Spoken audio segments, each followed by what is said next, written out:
la lutte anti-blanchiment, c'est une norme européenne, voire mondiale. Donc là, la profondeur de marché est très grosse. Il y a aussi l'aspect déontologie, c'est-à-dire que la lutte anti-blanchiment, c'est une obligation déontologique. Bienvenue dans l'Accounting Business Club, le podcast dédié aux experts comptables et à l'écosystème comptable au sens large. Je suis Alexis Lama, votre hôte et également le fondateur de Booster Digital, l'agence digitale dédiée aux experts comptables. Tout de suite, je vous souhaite un excellent épisode et je vous dis à très vite.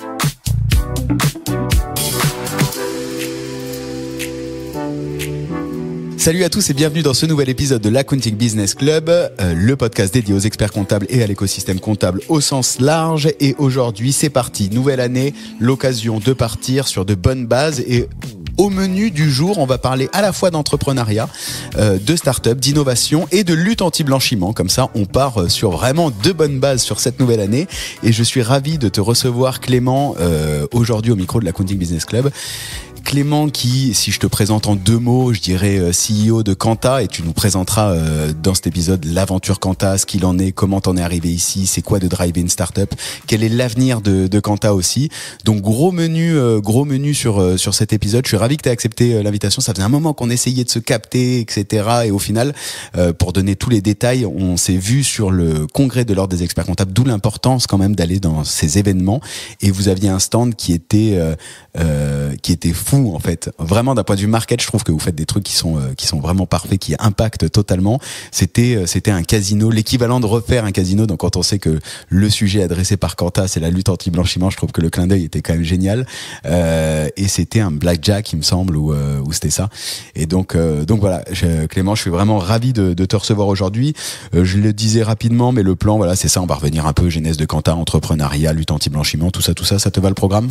C'est parfait. Merci beaucoup de me recevoir, Alexis. Eh ben, écoute, bienvenue. Installez-vous. On est ensemble pour 1 heure environ sur ces sujets. Et c'est parti. Clément, je te laisse, si tu veux, la parole déjà pour commencer, histoire de te présenter un peu et poser un peu le contexte. Yes.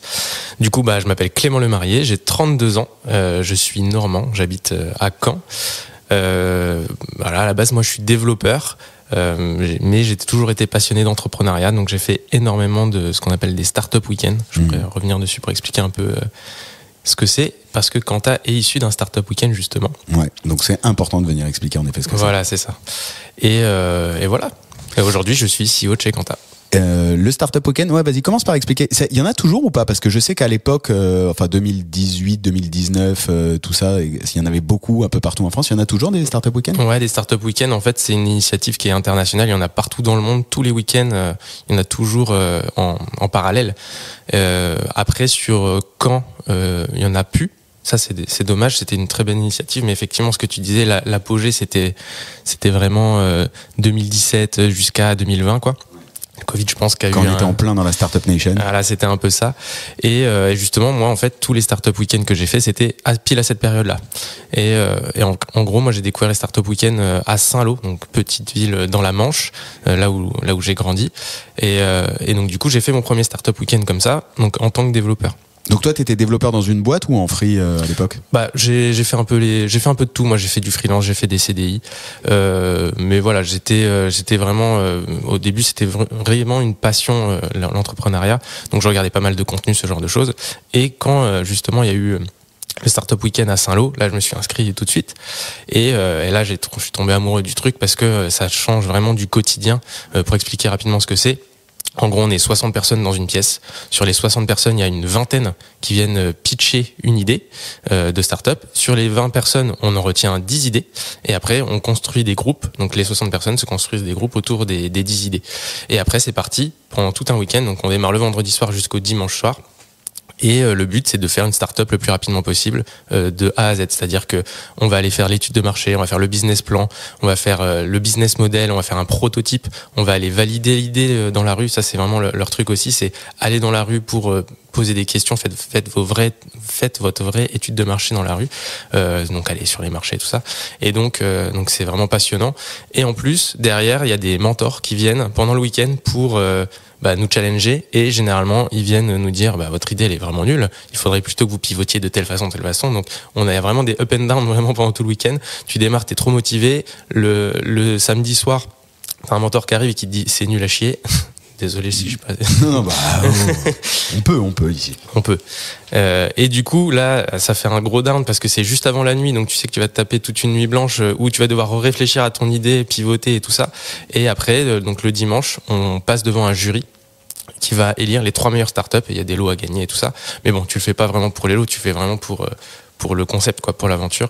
Et voilà. Et donc, du coup, tu ressors de ton week-end, il s'est passé plein de choses.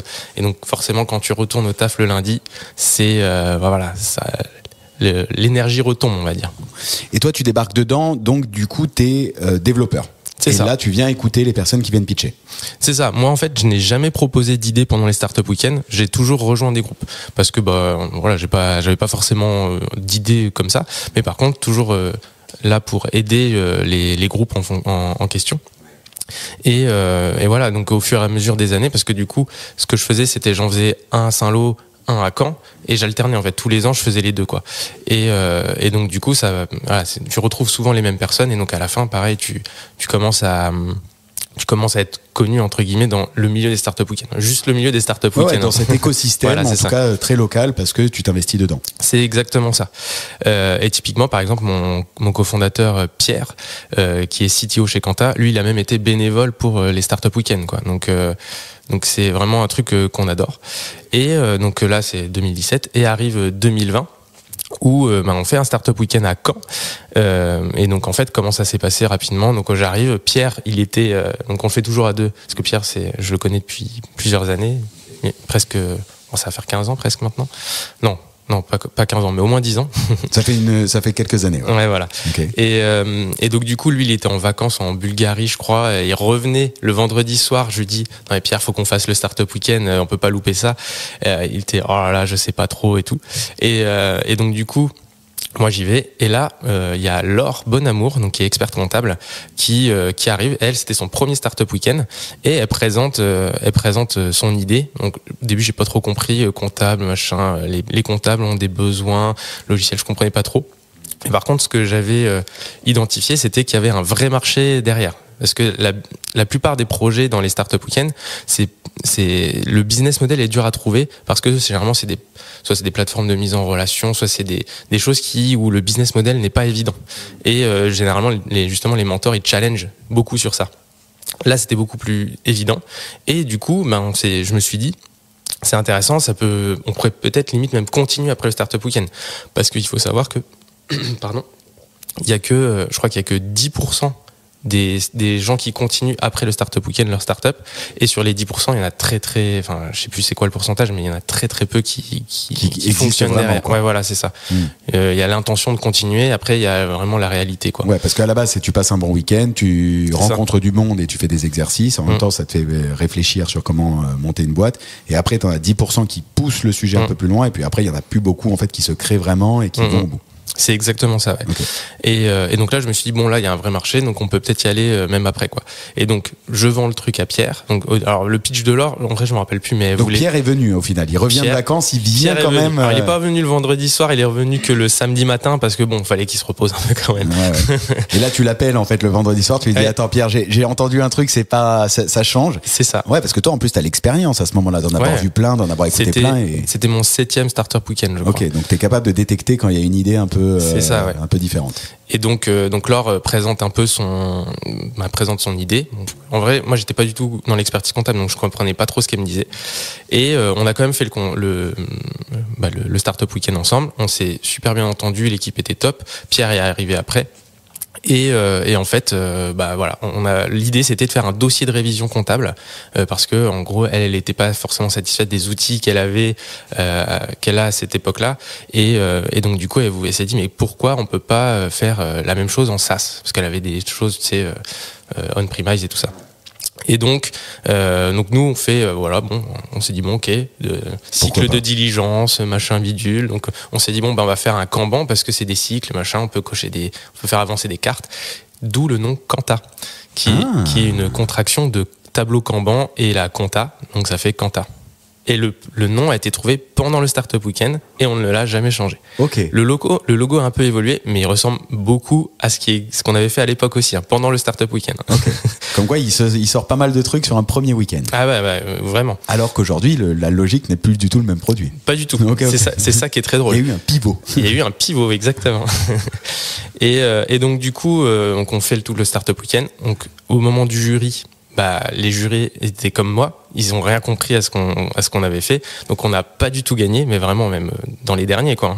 Ah ouais, ok. Alors il n'y a pas de classement total. Oui, c'est les trois premiers. Soit il n'y a pas. Ouais, t'as les 3 premiers qui sont classés et après t'as pas de classement. Mais bon, on n'a pas reçu beaucoup de votes, quoi. Mais bon, c'est pas grave. Sachant que là, donc l'idée, c'est que vous digitalisez le dossier de révision. C'est ça. Okay. En gros, c'était ça. On digitalise le dossier de révision. Ça faisait un peu aussi portail de contact avec ton client. Parce qu'en fait, justement, dans tes cycles de révision, il te manquait des pièces, tu cliques, ça envoie un mail pour demander les pièces et tout. Bon, et on a fait un prototype sur Adobe XD à l'époque. On n'a rien codé à la main. On a vraiment fait C'était pour montrer un peu à quoi ça pouvait ressembler. Alors, on a un week-end quand même, ça va. Ah, t'as pas trop le temps de développer.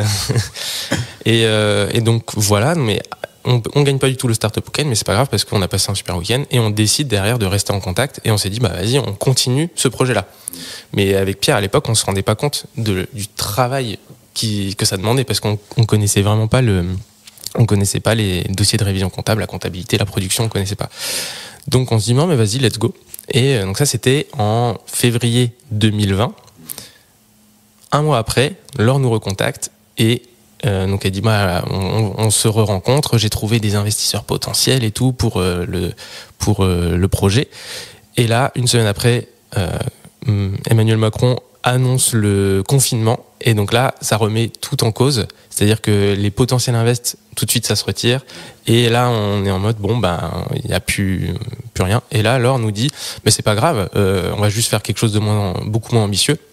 Là, il y a un autre sujet qui est vachement intéressant où il y a un vrai besoin, la lutte anti-blanchiment. Et donc à nous avec Pierre on se dit let's go, nous c'est le projet en tant que tel, c'est intéressant, mais ce qui compte c'est l'équipe et l'exécution, quoi, comme dans toute start-up.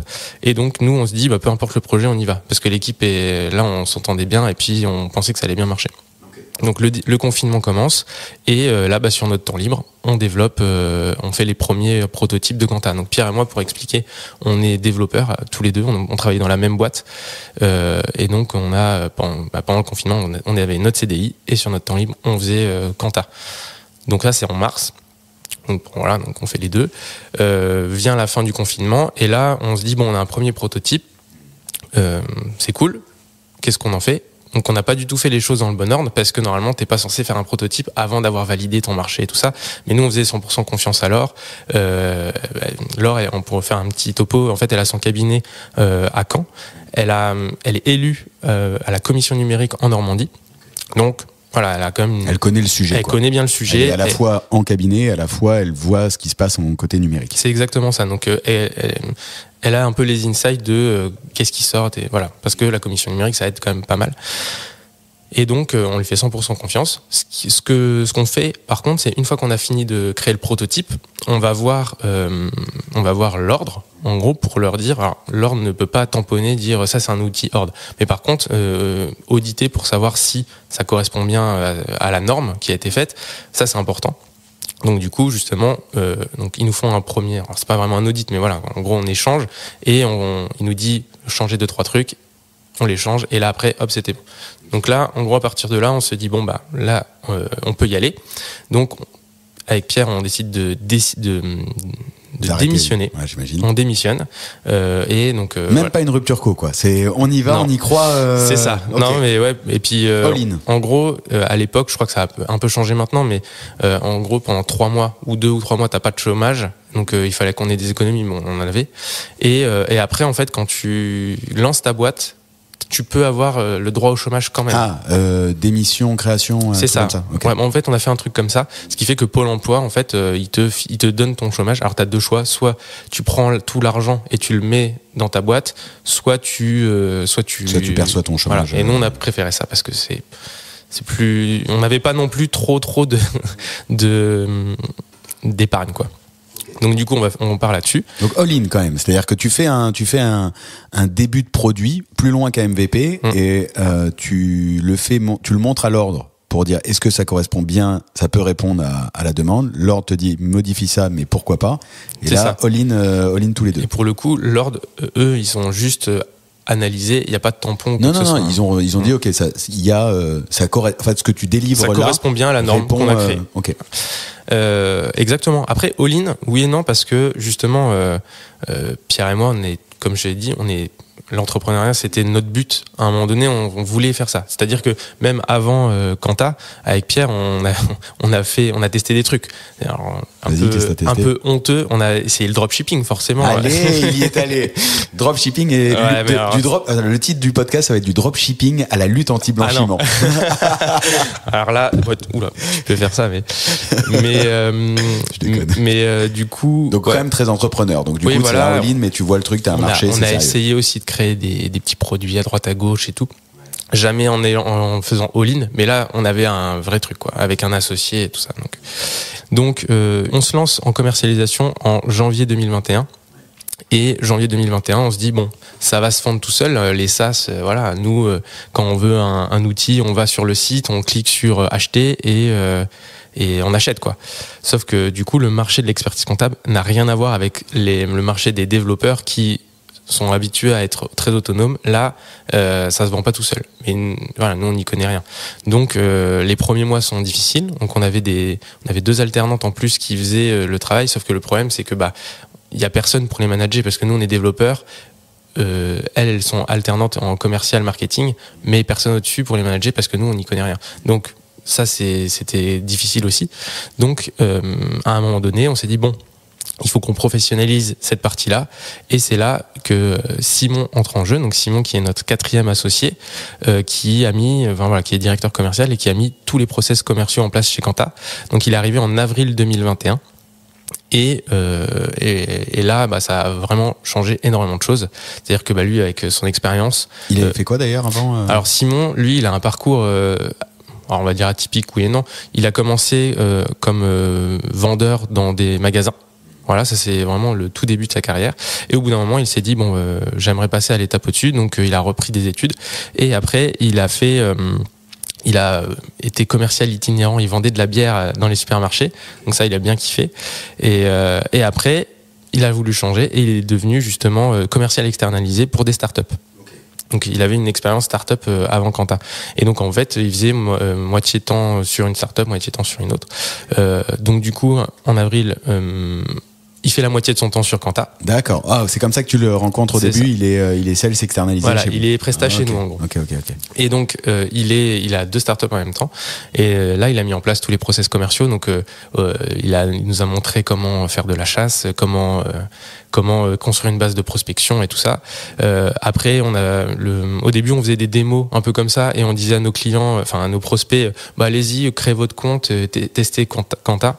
Ça, on s'est vite rendu compte que le taux de conversion était très mauvais. Donc là, on a professionnalisé les choses. Démos mises en place. Voilà, on pourrait parler du process qui a évolué au fur et à mesure du temps. Et en fait, du coup, ça a fait que quand il est arrivé, on avait genre 3-4 cabinets qui étaient clients.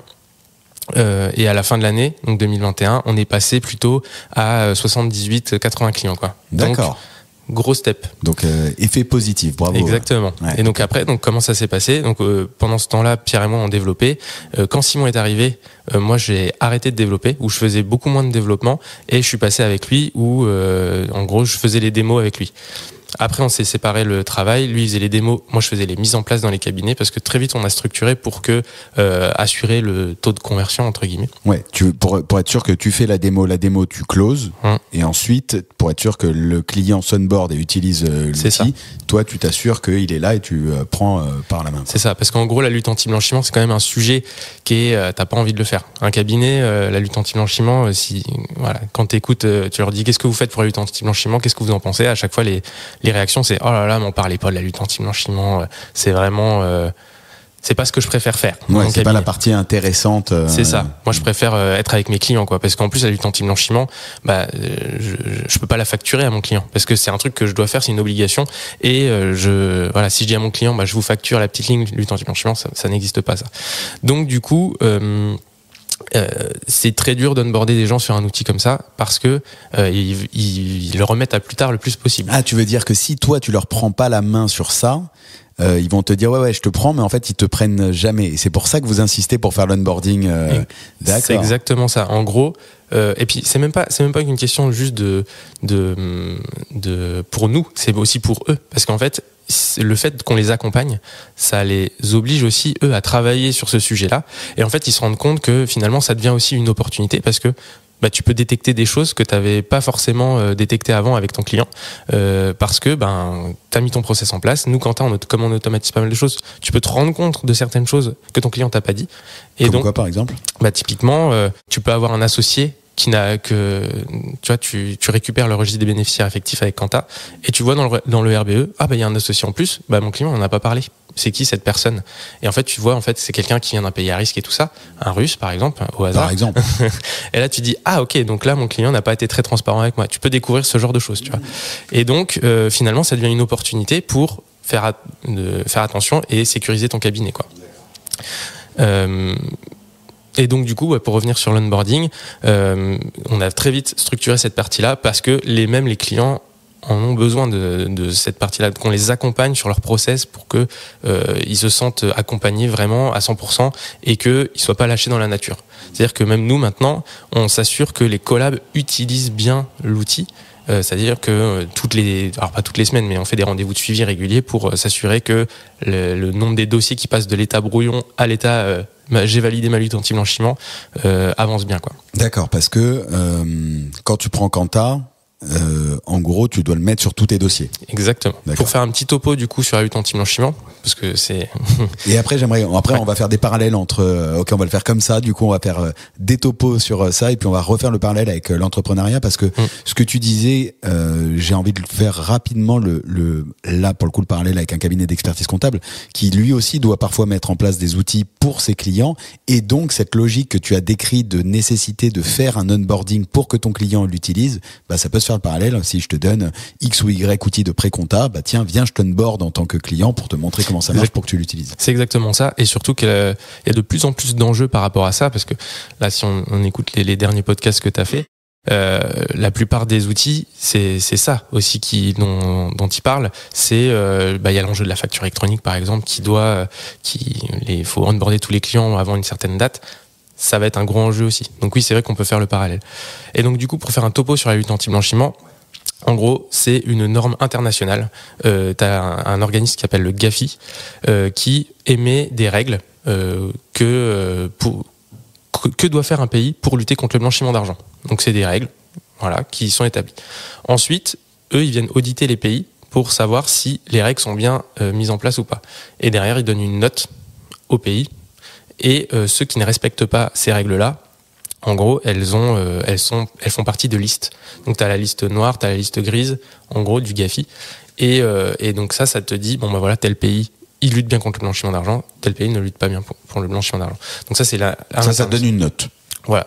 Et en gros, ton but en tant que pays, c'est de pas être dans cette liste. Ouais. Sachant qu'on connaît généralement ceux qui sont dans cette liste. Alors, elle évolue 2 à 3 fois par an. Ah, ok. Ouais. Et t'as des pays qui retournent dedans, qui s'en vont, qui reviennent. Enfin, ça arrive. Récemment, il y a déjà plusieurs années, il y a la Russie qui est rentrée dedans. Avant, elle y était pas. Mais parce qu'en fait, la lutte anti-blanchiment, c'est pas que ça, c'est aussi la lutte anti-blanchiment et financement du terrorisme. Voilà, c'est tout ensemble. Donc, une fois que le GAFI a donné ses règles, l'Union européenne, elle, prend en compte toutes ces choses-là et donc fait des normes pour imposer, pareil, aux pays membres, des choses à mettre en place. Chaque pays membre impose des choses aux professions réglementées sur la lutte anti-blanchiment, donc notamment les experts comptables. Mais il y a aussi les avocats, les notaires, les domiciliataires, les casinos, tout ça. Ok. Ce qui veut dire que tu as encore une profondeur de marché pour Quentin qui peut être intéressante. Si on parle de lutte anti-blanchiment, effectivement. Alors, en plus, nous, on est plutôt sur la partie obligation de moyens, parce que tu as 2 choses dans la lutte anti-blanchiment. Tu as l'obligation de résultat, donc ça, c'est plutôt les banques qui, elles, sont obligées de détecter le blanchiment d'argent dans les flux.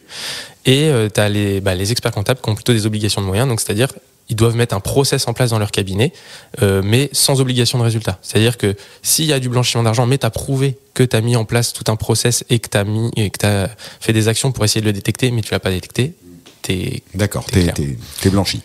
Exactement. Je me permets la blague. Il faudrait mettre un petit ting. Ouais, ou un coup de gong. Ouais.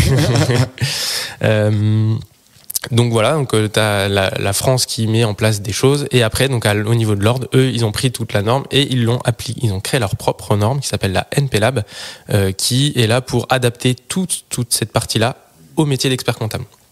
Donc tu as deux choses sur la lutte anti-blanchiment chez les experts comptables. Tu as la NPLab, norme professionnelle de lutte anti-blanchiment, et tu as là l'ARPEC, donc c'est l'analyse des risques de la profession d'expertise comptable. Donc c'est deux documents qui en gros te font tout un process pour ton cabinet. Donc ça, si j'utilise pas Quanta, je lis ces deux documents et je me crée le process dans mon cabinet. Exactement. D'accord. Lors, ils ont fait une formation qui est super bien faite, qui s'appelle Reflex Lab, qui te donne vraiment une introduction à qu'est-ce que tu dois mettre en place dans ton cabinet pour lutter contre le blanchiment d'argent. C'est super bien fait, on comprend vraiment tous les concepts. Voilà, nous on s'est beaucoup inspiré de cette formation-là aussi pour créer Quanta, et aussi des documents. Nous, quand il y a des collabs qui arrivent chez Quanta, on leur fait regarder cette formation-là au départ, parce que c'est vraiment même quelqu'un qui n'y connaît rien peut tout comprendre en fait. Tu comprends comment fonctionne un cabinet, tu comprends les acteurs et tout ça. C'est vraiment bien fait. Et donc voilà, nous Quanta, on a pris en gros la NPLab et l'ARPEC et on les a traduits en logiciel le plus simple possible. Donc ça c'est pour la partie process, mais après en fait ce qui compte c'est surtout comment je fais pour récupérer mes données, parce qu'en gros le process, pour expliquer, tu dois sur tous tes clients faire ce qu'on appelle une cartographie. Donc c'est la liste de tous tes clients avec les différents risques de blanchiment d'argent. Donc en gros tu as 4 types de risques. Donc c'est localisation du client, donc le siège social, les bénéficiaires effectifs, où est-ce qu'ils sont situés, ou d'où est-ce qu'ils viennent et tout ça. Ensuite tu as l'activité du client. Donc typiquement BTP c'est un secteur qui est beaucoup plus risqué que les autres. Il y en a d'autres. La mission que tu vas faire pour ton client. Donc tu as des missions qui sont plus ou moins risquées. Exemple, tu crées l'entreprise de ton client, enfin tu l'aides à faire la création d'entreprise et il apporte plus de 50 000 euros en fonds propres. Ça augmente le risque de blanchiment d'argent. Donc là c'est normé tout ça. Ouais, c'est ça. Et après tu as le dernier risque, c'est le risque client en tant que tel. Donc là ça va plutôt être le comportement de ton client. Est-ce que il change souvent d'expert comptable? Est-ce qu'il a déjà eu des redressements fiscaux? Est-ce qu'il y a des comportements à risque finalement? Et ça, c'est beaucoup au jugement de l'expert comptable. À l'expérience de l'expert comptable qui sait reconnaître. C'est ça. Okay. Donc nous, en gros, on vient automatiser les 3 premiers risques, et le dernier, c'est un peu plus manuel justement. Et donc une fois que tu as analysé ces 4 risques, il faut que tu le formalises. Donc tu as ta cartographie, comme je t'ai dit. Tu en détermines une vigilance à avoir sur ton client. Donc tu détermines les risques et après la vigilance. Et donc c'est soit standard, soit renforcé. Et là, tu sais sur quel dossier tu dois mettre ta priorité d'analyse en fait. Voilà, donc une fois que tu as fait ce document-là, tu dois faire un rapport détaillé pour chacun de tes clients. Donc une fois que tu as tes 4 risques, il faut que tu expliques pourquoi ces risques sont tel ou tel niveau. Et ça, c'est ce qui prend le plus de temps. Parce qu'en fait, tu dois analyser toutes les données de ton client et ça peut prendre énormément de temps. Donc ça, sans Quanta, si je comprends bien, ça te prend quoi, une demi-journée, 2 heures? Alors, mettre en place le process dans ton cabinet, ça peut te prendre beaucoup plus de temps. Ça va être créer le process. Ouais. Et une fois que tu l'as créé, tu rentres un nouveau dossier. Tu dois faire tout ça. Ouais, si c'est un dossier qui est pas très risqué, ça va te prendre une demi-heure, parce qu'en plus de la lutte anti-blanchiment, tu as 2-3 trucs à faire, notamment l'acceptation de mission. Donc c'est tout un questionnaire à remplir qu'il faut justifier. Et donc là, ça te prend à peu près une demi-heure. Sur un dossier simple. Un dossier simple. Le freelance. Voilà. Après, ou la SCI, voilà. Après, tous les ans, tu dois faire ce qu'on appelle le maintien de mission. Et donc, le maintien de mission, c'est un peu comme l'acceptation. Donc, tu te demandes, est-ce que je veux continuer la mission avec mon client? Donc, tu as tout un questionnaire. Et à ce moment-là, tu dois aussi refaire la lutte anti-blanchiment. C'est-à-dire que tu dois te reposer la question sur les risques et tout ça. Voir s'il n'y a pas eu des changements. Typiquement, tu peux avoir ton client qui a changé d'activité. Bon, c'est rare, mais, ou alors un client qui a déménagé dans un pays à risque. Ça peut arriver. Et ça, il faut que tu le détectes. Donc, ça reprend une demi-heure par an. Avec Quanta, en gros, la première année, ça te prend, allez, on va dire 5 minutes. Sur un dossier simple. Sur un dossier simple. Et chaque année, après, ça te prend même pas 1 minute. Parce que nous, on fait justement le contrôle automatique chaque année. Et derrière, t'as juste le maintien de mission, t'as juste à le remplir tu le remplis la première année, donc ça te prend un peu de temps, mais la deuxième année, on reprend les réponses des années précédentes et t'as juste à changer. Et rien que ça, en fait, on se rend pas compte, mais au quotidien, c'est des petites choses que tu dois faire des copier-coller dans tous les sens, changer, machin. Ça prend beaucoup de temps. Tu t'enlèves une charge mentale, ne serait-ce que ça. Exactement. En fait, déjà. En fait, c'est ça. Nous, Quanta, on t'enlève la charge mentale de la lutte anti-blanchiment et on t'assure la conformité pendant les contrôles aussi.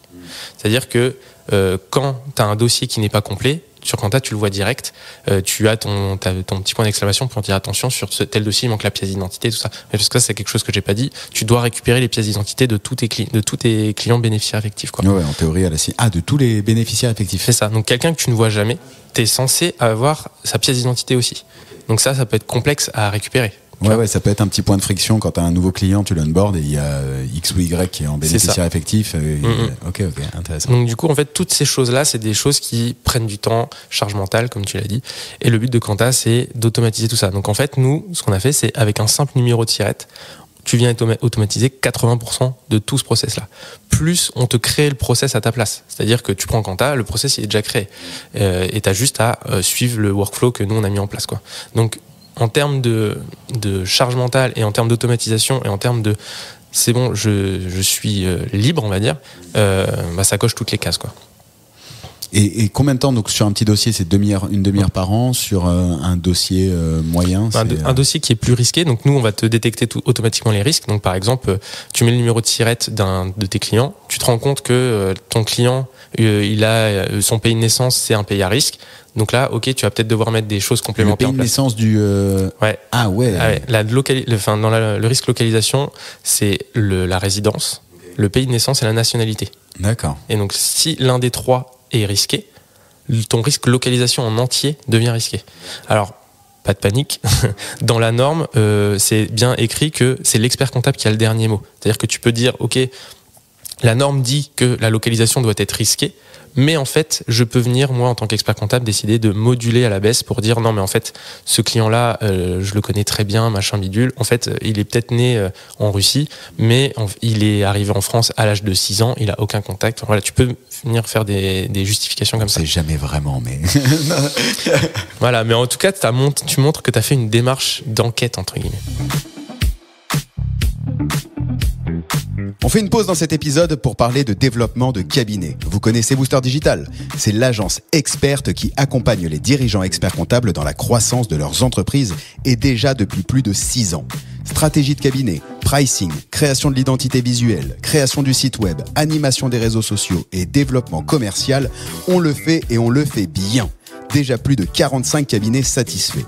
Alors, pour découvrir comment on peut booster votre entreprise, c'est simple. Envoyez-moi un message sur LinkedIn avec la mention Accounting Business Club ou simplement IBC. Je vous offre une consultation stratégique de 30 minutes. Et tout de suite, revenons à notre épisode.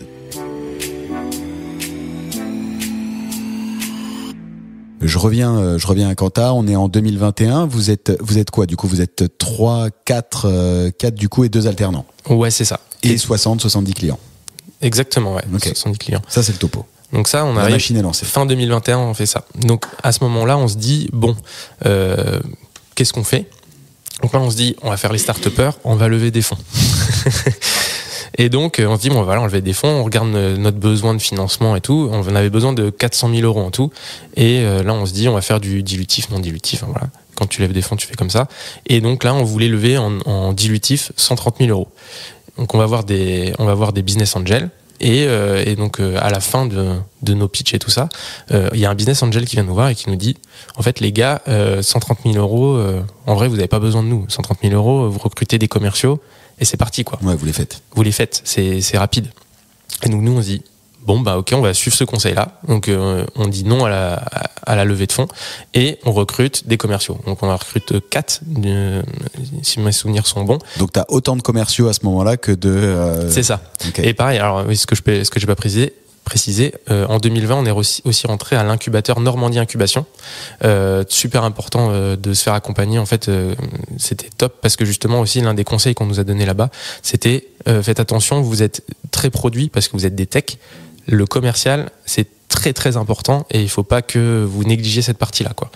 Et donc c'est pour ça on pourrait faire le parallèle avec les experts comptables. Attention, un expert comptable c'est très technique et il faut pas négliger le commercial. Exactement. Et formaliser les offres. Eh ben. Je me permets. Ouais, permets. Ok, donc tu es rentré quand dans l'incubateur Fin 2020. Oh, ah ok, donc on rétro. Okay, et c'est 18 mois, en fait c'est 18 mois d'accompagnement. Et donc c'est pour ça que dès début 2021 on nous a dit commercial c'est très important. Okay. Et c'est là où tu as ouvert. Voilà, c'est ça. Okay. C'est vrai que j'ai fait un petit peu de rétropédalage. Et donc il nous redit ça, ce business angel. Et donc derrière on se dit bon vas-y let's go, on recrute plutôt des commerciaux. Parce qu'en gros, mais là vous avez le cash parce que tu recrutes 4 commerciaux. Ouais. Les commerciaux ça allait dans le long. Alors tu peux les payer pas cher en fixe et beaucoup de variables, mais ouais, ben en gros pour le financement au départ, donc on a réussi à avoir des emprunts, enfin un emprunt dans une banque, parce que Laure avait des bons contacts. Ouais, puis ça reste une expert comptable, donc ça reste un tampon. Voilà, c'est ça, exactement. Et puis après, forcément, t'as toutes sortes d'aides. Donc dans le Calvados, t'as Initiative Calvados où tu peux faire un prêt de 40 000 euros que t'injectes dans ton entreprise. Enfin, c'est des prêts perso, mais que t'injectes dans ton entreprise, tu rembourses derrière en perso. Non, mais tu te mouilles le maillot. Ouais, carrément. Et puis après, donc forcément, quand tu fais des prêts, tu fais des garanties et tout ça. Donc tu te dis bon, il faut que ça marche, quoi. Mais on n'a jamais été vraiment inquiétés sur ça. Ça ne nous a jamais pesé, Pierre et moi. Et du coup, derrière. T'as aussi la BPI, donc on a fait une aide avec la BPI. C'est pas bourse French Tech, pardon, c'était une autre. Voilà. Donc ça c'est premier financement. Donc ça fait en tout, on avait 150 000 euros. Donc ça tu peux financer pas mal au tout début tu finances pas mal de choses avec 150 000 euros. Et après on a fait un bridge en 2022 de pareil 150 000 euros. Mais en fait le truc c'est que les commerciaux, le but c'est pas juste de les payer, c'est qu'ils rapportent de l'argent. Ouais, bien sûr. Forcément. Ouais. Donc un commercial ça se rembourse en environ 3 mois. Donc à la limite à égalité en 3 mois et après il te rapporte de l'argent. Donc du coup c'était le plan, c'était de faire ça. Et en fait ça a super bien marché. Donc là t'as Simon qui devient chef des ventes, directeur commercial. C'est ça. Il embauche 4 personnes. Vous êtes 2 au produit, 2 alternants market commerce. Ouais, alors entre nous on a perdu une alternante. L'autre alternante elle est devenue business développeuse du coup, qui est toujours chez Quanta. Et en fait comment on a fait les équipes, donc il y avait Pierre qui développait tout seul. Enfin du coup à ce moment-là aussi on a recruté 2 développeurs. Donc ils étaient à 3 à développer. Moi j'étais sur la partie mise en place, donc plutôt customer success, support, je faisais que ça. Et Simon était sur la partie démo, acquisition et tout ça. Nous on a une particularité, je sais pas si on peut dire ça comme ça, mais on fait beaucoup d'outbound, donc c'est-à-dire du cold calling. Ouais, de la vraie démarche commerciale. La vraie prospection. Ouais. Pourquoi ? Parce que tout simplement on n'avait pas de compétences marketing en interne et puis la spécialité de Simon c'était ça. Et ça a forcément le vrai sales, le vrai vendeur. Ah ouais, mais et ça a marché. Ah ça marche. Parce que tu sais, c'est drôle quand on discute avec d'autres éditeurs de la place. Ce qui ressort le plus souvent, c'est que c'est plutôt l'inbound qui fonctionne et l'outbound ne fonctionne pas. Peut-être que là, ça fonctionne parce que tu sais pourquoi ça a fonctionné chez toi ? Il y a plusieurs raisons. Au début, ça fonctionnait moins que maintenant parce que maintenant on est connu. Donc forcément, t'appelles, tu dis Quanta, vous connaissez, on te connaît plus. T'as un bouche à oreille, t'as tout ce qui va bien. T'as un peu de ça. Mais nous, ce qui a bien fonctionné, c'est que comme c'est une obligation et que tu peux te faire contrôler, ce qui marche bien, c'est quand l'expert comptable a reçu sa notification de contrôle et que comme par hasard on les appelle dans la foulée. Mais ça en fait c'est même pas maîtrisé, c'est juste que comme ils envoient tant de notifications, on nous fait tant d'appels par jour, forcément par hasard on peut tomber sur des gens qui vont se faire contrôler et donc là forcément ça marche beaucoup mieux quoi. Okay. Et puis après on a des gens aussi qui sont ça ouvre ça t'ouvre la porte. Ouais, c'est ça. Ah oui, vous faites ça, mais ça tombe bien, je viens de recevoir. C'est exactement ça. Typiquement, notre premier client, c'était exactement ça. Il venait de recevoir sa notif et il se disait, oh là là, comment je vais faire et tout. On l'appelle à ce moment-là. Et en plus, c'était un expert comptable stagiaire et donc il a fait son mémoire sur la lutte anti-blanchiment et notamment Quanta dans la lutte anti-blanchiment. Ok. Et alors dans la spécialité immobilier et tout ça. Donc ça, franchement, c'était pépite parce que il nous a beaucoup aidé aussi pour l'amélioration du produit et tout ça parce qu'il était baigné que dedans. Donc ça c'était top. Et ouais, donc je pense que ça marche beaucoup comme ça. Et puis aussi t'as des gens qui sont sensibilisés sur la déontologie et tout ça. T'as plusieurs types d'experts comptables et t'en as pas mal qui sont sensibilisés sur tout ce qui est déontologie. Et donc un outil qui permet de te faire ça. Et en plus, d'une certaine façon, c'est assez impressionnant parce que pendant la démo, on met un siret et t'as le rapport qui sort instantanément. tu te dis ah oui quand même c'est. T'as le wow effect où tu te dis oh là je vais gagner beaucoup de temps avec ça. C'est ça, ouais. Donc du coup tu te dis bon je peux mettre en place l'outil. Donc c'est comme ça que ça a marché. Et voilà, donc ça c'était au tout début, on faisait que de la outbound. On a mis une petite stratégie de contenu en place en 2022, courant 2022. Et après, on a recruté, alors je vais aller vite là, je vais faire un gros saut dans le temps, mais en gros, fin 2023, on a recruté notre première personne au marketing. Et donc là, on a fait toute une strate d'acquisition SEO, SIA beaucoup plus poussée.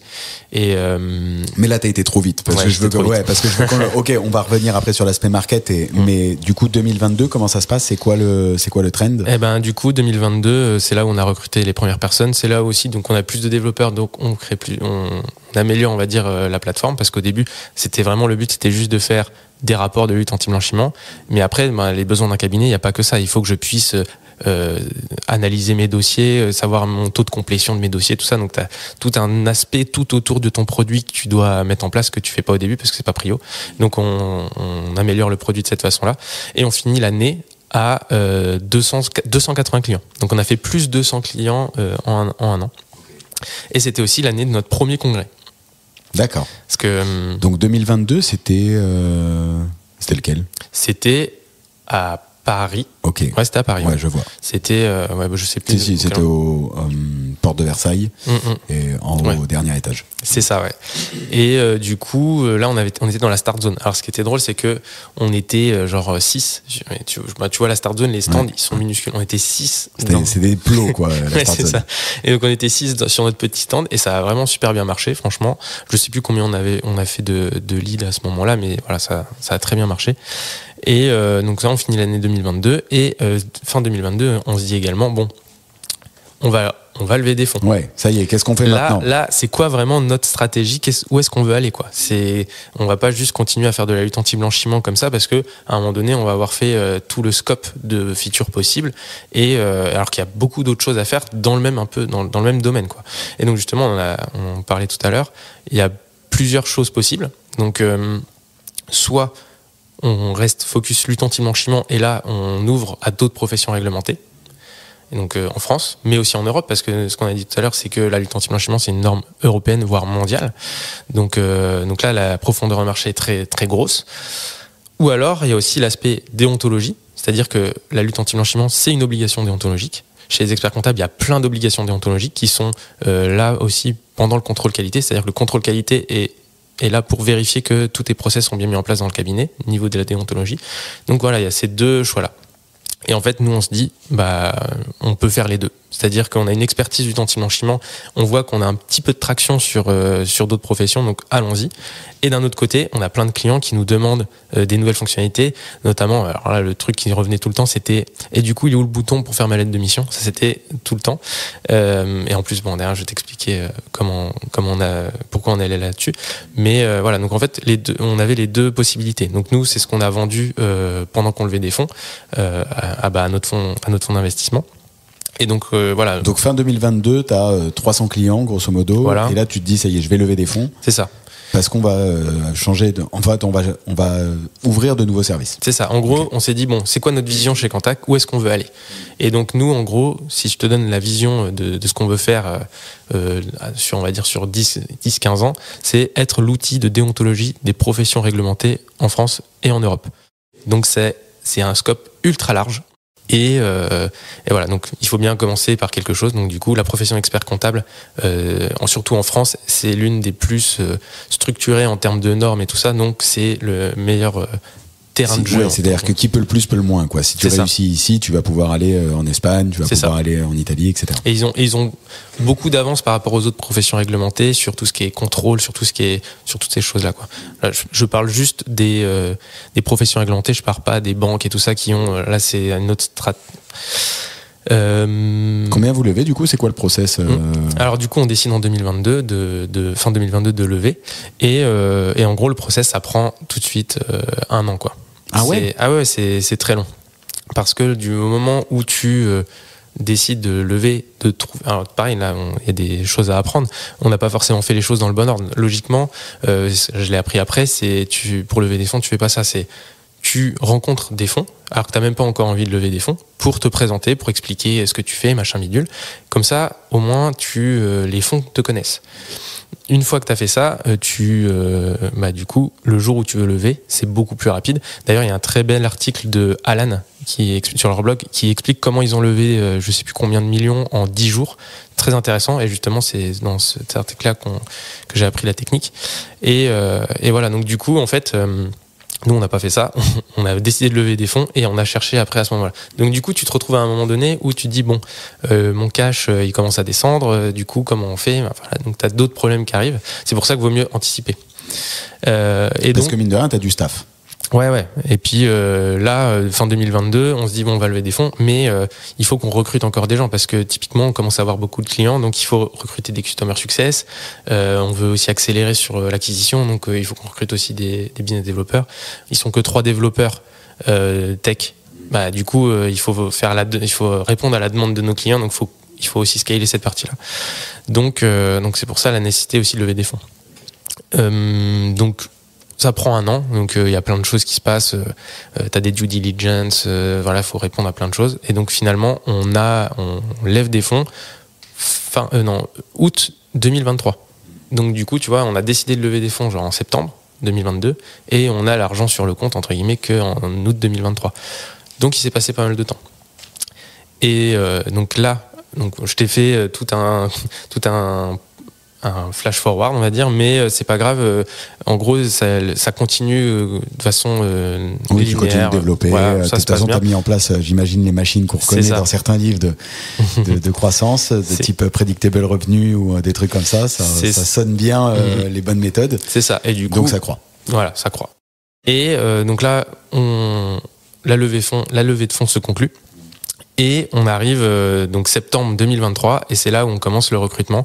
Et donc à cette époque-là, on était une quinzaine et c'est à ce moment-là qu'on est passé de 15 à 30 pour... ouais, donc là, t'as du... Combien t'as levé, t'as dit, pardon ? 1 million en dilutif et 1 million en non dilutif. Donc là, tu as 2 millions de cash à cramer sur les 18 prochains mois à ce moment-là. Voilà, c'est exactement ce que tu as dit, il faut qu'on crame 2 millions. Ouais. Donc, quand on te les donne, généralement, c'est pour que tu les dépenses pour assurer la croissance. C'est ça, exactement. Ok. C'est quoi, justement, quand tu doubles la taille de ton équipe en si peu de temps, les apprentissages que tu as retenus ? Il s'est passé beaucoup de choses. C'était la première fois qu'on le faisait. Pierre et moi, c'est notre première boîte, enfin même pour tout le monde. Hein. Alors Laure, elle a son cabinet, donc c'est une entreprise à part entière aussi, mais c'était vraiment la première fois qu'on faisait ça. Donc du coup, effectivement, il y a beaucoup de choses à apprendre. On a fait pas mal d'erreurs et ça a pris beaucoup de temps. Typiquement, on est passé d'une équipe tech où il y avait 3 personnes, plus moi un peu produit, mais voilà, sans aucun process, à du coup, on est passé à 11 tech. Même à un moment donné, je crois qu'on était plus que ça. On était au moins 14 et en équipe produit où tu as 3 personnes plus un product designer. Donc là, il faut mettre tout en place. C'est-à-dire que quand tu es 4, en gros, avec 3 devs, tu crées un ticket dans Jira et ils font le développement, quoi. Là, il faut organiser tout l'aspect produit qui n'existait pas chez Quanta. Donc tout l'aspect discovery, delivery, tout ça, il faut mettre en place tous les process. Il faut décider aussi quel framework produit tu utilises. Il faut habituer les gens à travailler de cette façon-là. Et tout ça, ça a pris énormément de temps. Typiquement, c'était donner des objectifs de sortie de produit en 2024. T'es en retard, forcément, parce que tu anticipes pas que ça va être aussi difficile de mettre en place des process, quoi. Et donc toute l'année 2024, en gros, c'était mise en place de process et voilà. Maintenant, on est vraiment arrivé à un moment où le process est super bien établi et on commence à avoir vraiment de la vélocité sur toute cette partie-là. Mais voilà, c'est dans la douleur un peu. Ouais, t'as eu quand même une petite phase où... Ouais, alors là, je te parle que de l'équipe produit tech.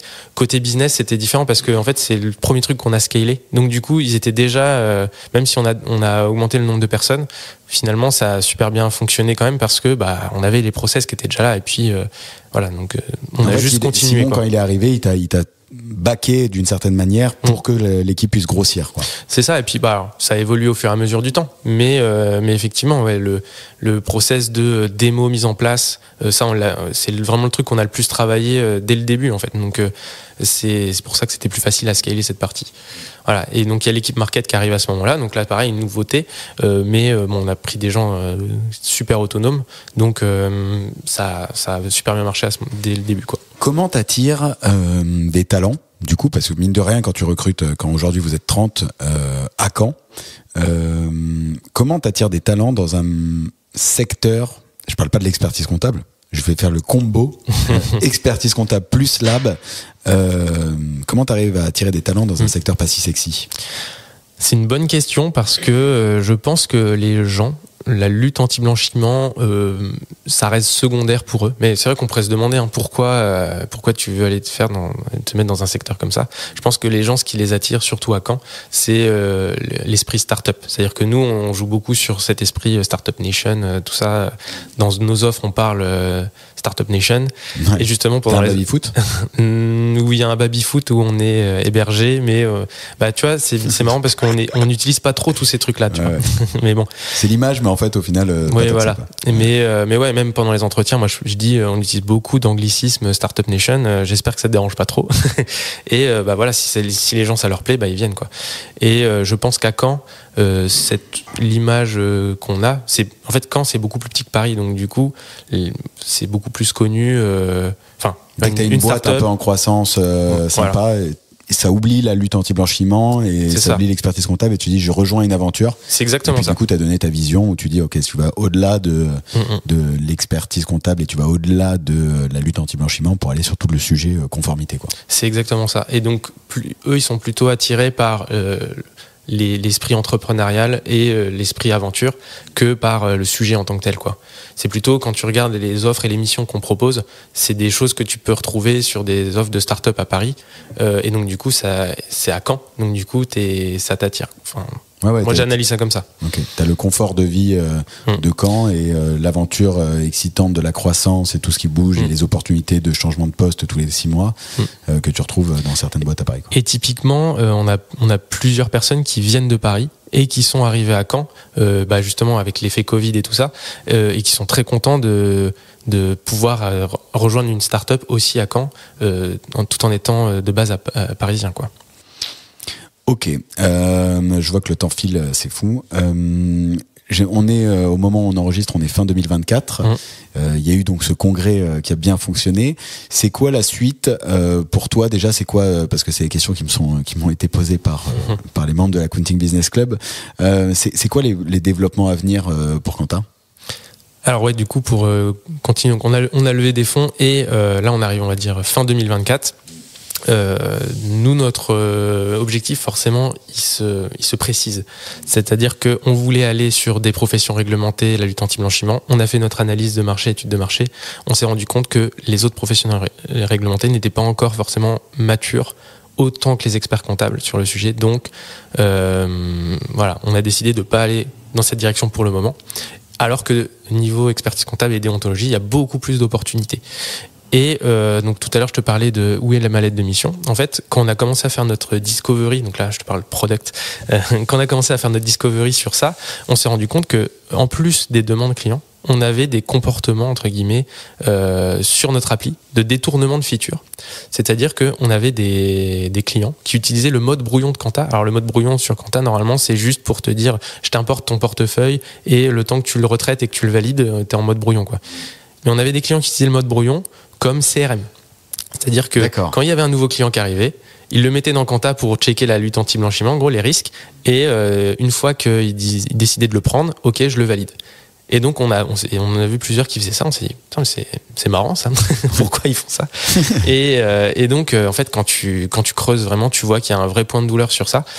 D'ailleurs, les contrôleurs qualité, ils ont fait un rapport pour expliquer quelles sont les tendances des retours des contrôles qualité chez les experts comptables. Et l'un des plus gros points de douleur, c'est la lettre de mission. C'est-à-dire qu'il y a beaucoup de lettres de mission qui sont certes, on va dire, très jolies, qui marchent bien pour tout ce qui est honoraire et tout ça, mais qui ne sont pas forcément aux normes de la norme des lettres de mission. Et donc c'est un point de douleur pendant les contrôles qualité.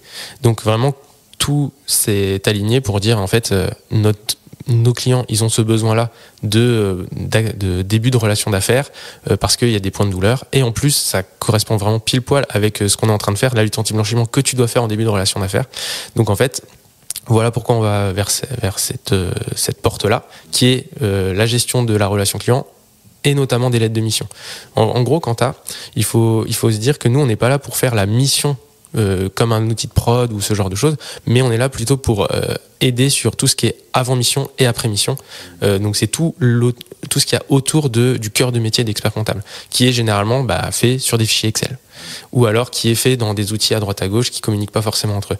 Donc en fait, nous, Quanta, on a plusieurs, on s'est aperçu de ça aussi, c'est que on est parfait pour être le point d'entrée du cabinet. Donc une fois que tu rencontres un client, tu l'ajoutes dans Quanta, donc en tant que prospect. Donc s'il a déjà son entreprise, tu mets son numéro de tirette. En fait, ça te fait tout ton funnel de prospection.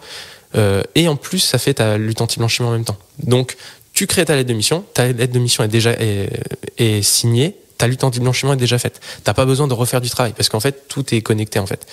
Donc ça, c'est vraiment la vision qu'on a. C'est Quanta est le point d'entrée du cabinet. Et derrière, en fait, une fois que tu as validé ta lutte anti-blanchiment, ce que tu veux faire, c'est le pousser dans les outils de prod. Donc, on a un très gros enjeu d'interopérabilité avec les autres outils.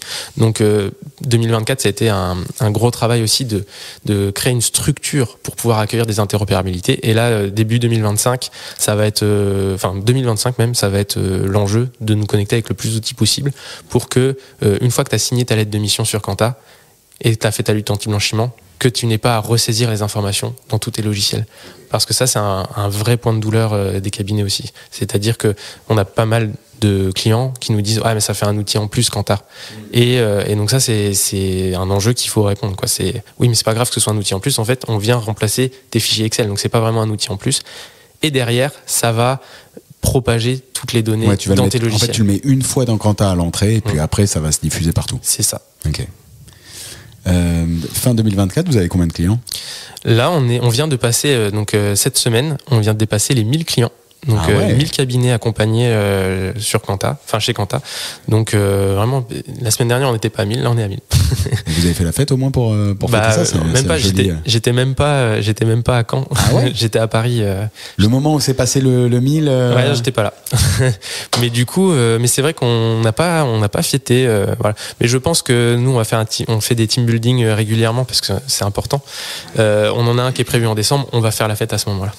Tu parlais d'interopérabilité, ça m'emmène sur une question qu'on m'a posée, qui est de dire avec tout ce qu'il fait, quand est-ce qu'il se fait intégrer dans un outil de prod ? Typiquement, la première interopérabilité qu'on a créée, c'était avec ACD. Et justement, en fait, ACD, ils ont dit, en fait, vous êtes professionnel de la lutte anti-blanchiment, nous, c'est pas notre métier, nous, on fait autre chose. Donc, on préfère se connecter avec vous plutôt que de recréer quelque chose de notre côté, quoi. Et en discutant avec les différents acteurs, c'est plutôt la tendance qui se dégage de ça, c'est que tu veux pas forcément, parce que nous, tu vois, on est 30 à faire de la lutte anti-blanchiment. Donc imagine, tu dois avoir 30 personnes rien que pour ça dans ta boîte. Bon, tu peux mutualiser certaines choses, mais tu vois, c'est quand même un vrai sujet qui prend du temps. Tu vois, on a une juriste en interne qui s'assure que des évolutions de la norme et tout, pour être sûr que Quanta est toujours à jour avec les dernières normes, la dernière version de la norme, quoi. Donc voilà, donc c'est vraiment un métier à part entière. Et donc c'est pour ça qu'on n'est pas intégré dans un outil de prod, mais on va se connecter avec les outils de prod. Et avec la croissance que vous avez, tu vois, t'as montré qu'il y avait un marché. Il n'y a pas eu de boîtes qui sont venues en face ?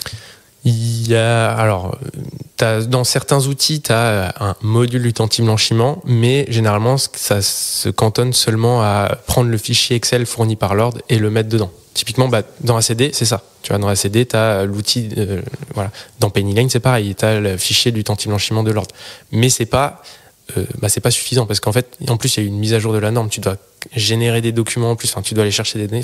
C'est pas si simple que juste mettre un fichier. Donc non, effectivement, on n'a personne qui est venu. Alors, on a récemment aussi, ici, il y a eu un cabinet de consulting qui a voulu commencer à faire un peu comme nous. Mais voilà, nous on est 30 et je crois qu'ils sont 10 dans le cabinet. Donc voilà, mais on a échangé justement et c'était très intéressant de voir comment chacun fait de son côté, quoi. Oui, et puis si t'as 1000 clients aujourd'hui et qu'il y a 22 000 experts comptables, il y a 13 000 combien de cabinets ?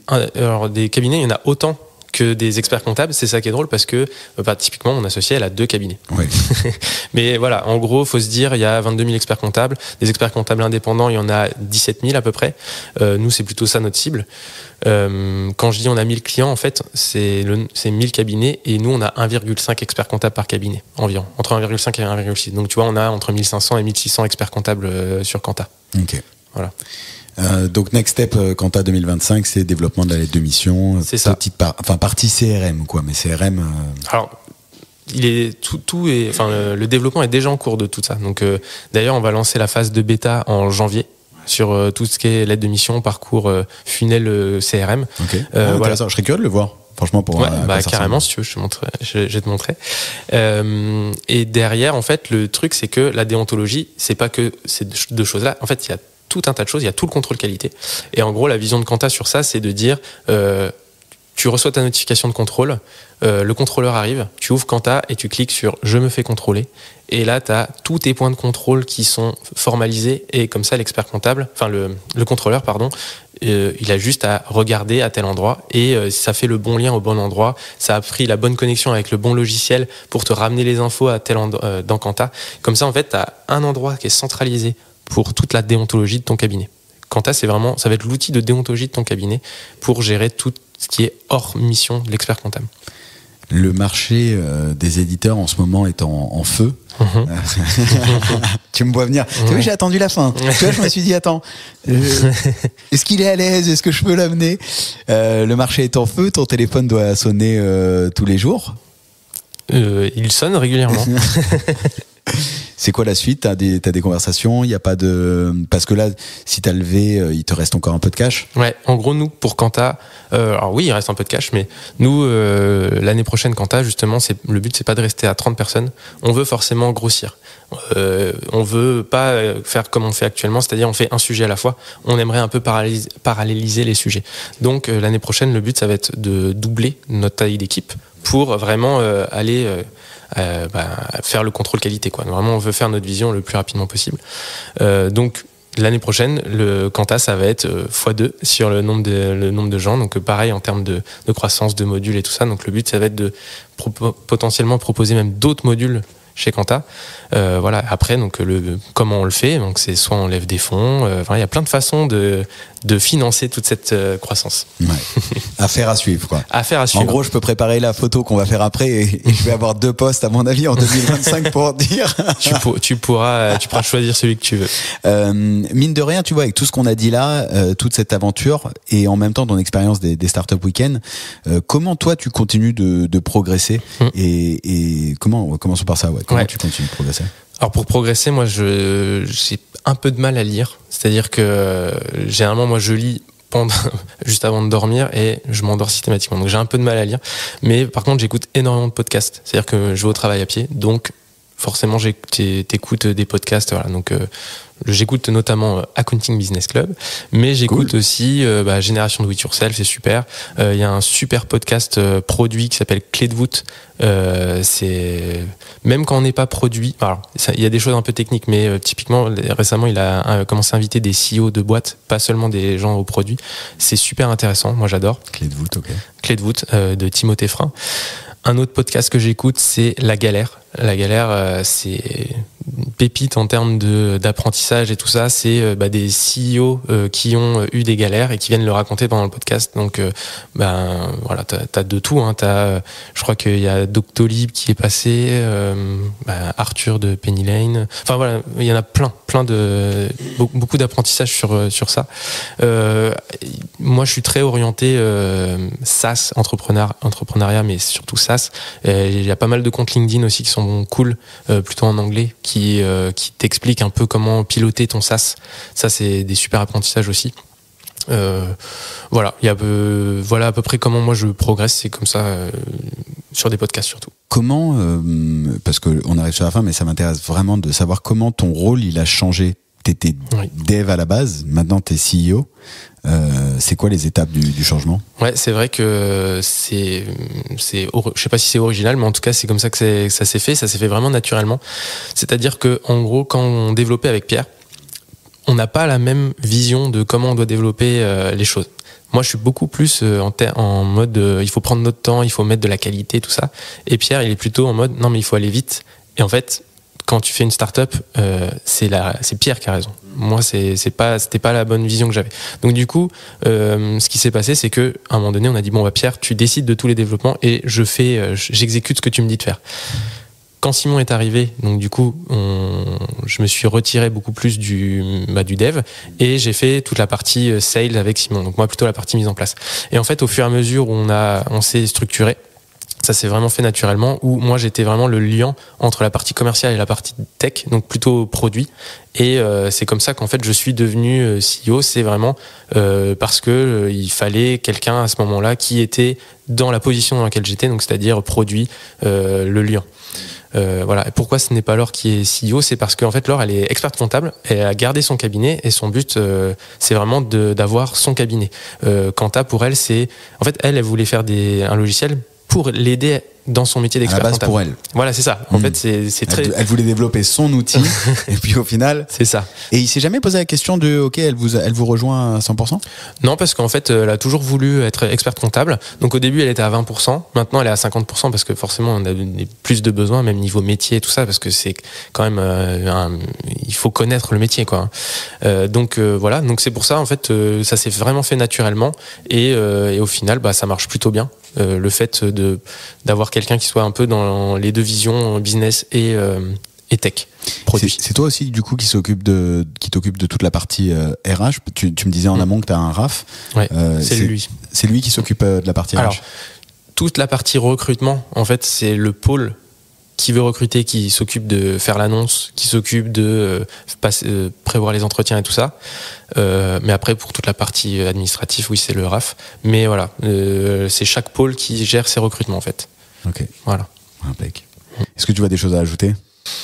Bah, on pourrait encore parler très longtemps, hein, mais là je pense qu'on a déjà fait pas mal le tour de pas mal de choses. C'est-à-dire que le premier échange qu'on a eu en visio pour préparer, déjà on s'était dit que ça pouvait durer longtemps. Et là en vrai j'aurais pu... Ouais, parce qu'il y a toute une partie qu'on aurait pu aborder sur la digitalisation des cabinets. Parce que j'ai bien envie de l'aborder. Mais... Parce que typiquement nous, avec l'interopérabilité, on s'est rendu compte que les experts comptables ne savaient pas forcément ce qu'était une API.